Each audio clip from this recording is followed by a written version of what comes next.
I call this line upon line.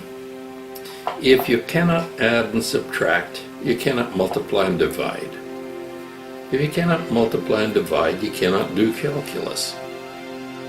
If you cannot understand time and eternity, you cannot understand how beings living in eternity can interplay with people living in time. Doctrine and Covenants 130 verse 7. Wherefore all things for their glory are manifest, past, present, and future, are continually before the Lord. Neal A. Maxwell.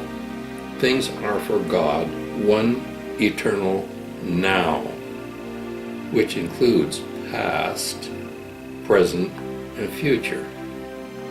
It's about time. Now this is, I took this from a scientific journal. Bob Berman makes this very interesting statement about time.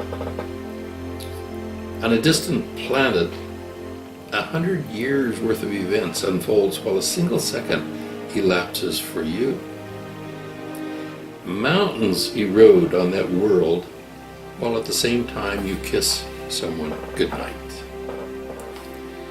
Now, since science has proven that time doesn't really exist, we get our demonstrations of this through the entertainment world. Here we have the Time Machine from that first movie that was done a number of years ago, illustrating time travel, the possibility of time travel. More in our day, we have a very famous one here, Back to the Future. They discovered that this machine would allow them to travel through time. Now, what can happen in time? Now, the bad guy got a hold of the time machine. Biff, he was the bad guy. He gets a hold of the time machine, and he gets an almanac. And he runs back to when he was a young guy, and he gives the young guy the almanac. And it tells him how certain things are going to end, the end result of certain things during the world. A lot of ball games, it tells who wins. Okay, with this almanac, the old man tells the young man that he has the key to the future, and then he gets back in the time machine and goes forward. With this thing, he can bet on all the games and he wins every one, and he becomes a multi-millionaire. Well, that's exactly the reason that God has locked us in time here, so that you can't do stuff like that. Doctrine and Covenants 84:100. The Lord has redeemed his people, Satan is bound, and time is no longer. There's a whole bunch of scriptures about time being no longer, and we're going to go through some of them. Doctrine and Covenants 88:110. And swear in the name of him who sitteth upon the throne that there shall be time no longer. Reusing time in eternity. This is the reason that we live in time. We have to have a test in time. For where two or three are gathered together in my name, there am I in the midst of them. Matthew 18:20. Where two or three are gathered together in my name, as touching one thing, behold, there will I be in the midst of them. Even so am I in the midst of you. Christ can be in more than one place at one time, because he can reuse time. The eternal now. If Christ is the first fruits of the resurrection, where did his resurrected Father come from? Is he a time traveler from the eternal now? Prayers, O God, the eternal Father. He comes from eternity. Now this is a theory. That's my way, it's my theory to answer the paradox. Christ was the first fruits of the resurrection. Man was created on this earth. This is scripture. So in order to make that fit, where did the resurrected Father come from?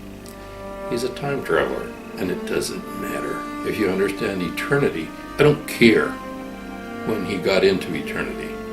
He could fill the role that he filled. Abraham 2:8. My name is Jehovah. I know the end from the beginning. Looks like time travel to me. Revelation 10:6. Now this is a pretty heavy verse. You need to contemplate this one.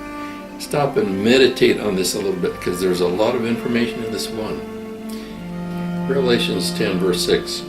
And swear by him that liveth forever and ever, who created the heaven and the things that therein are, and the earth and the things that therein are, and the sea and the things which are therein, that there shall be time no longer. There's a lot of meat in that one little verse. He created the heavens and the things that therein are, and the earth and the things that therein are. Christ created everything. Created everything. If you can name it, he created it. And he says that, and time shall be no longer. Now, if you have a beautiful woman knock on your door one day, and you go to answer the door, and here's this beautiful thing, she comes in and she says, "Hi, I'm your great-great-great-granddaughter. I'm visiting from the future." Don't be totally shocked, because it just might be true. Now we're going to get into a little physics here. Here is a picture of a wormhole. Science says that wormholes are possible, that they could create time travel. They can get you from one end of the universe to the other.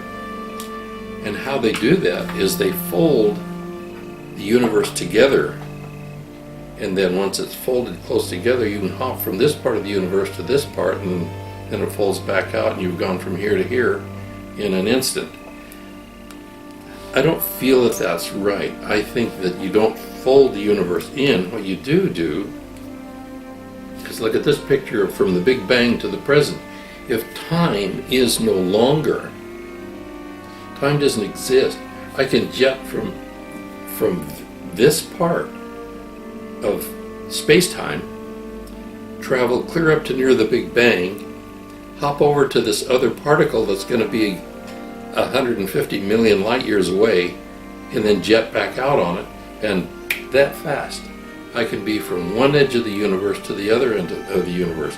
It isn't through a wormhole with the universe collapsing in on itself.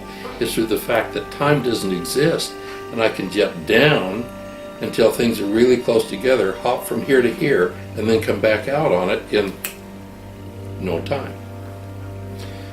Duffin's theory.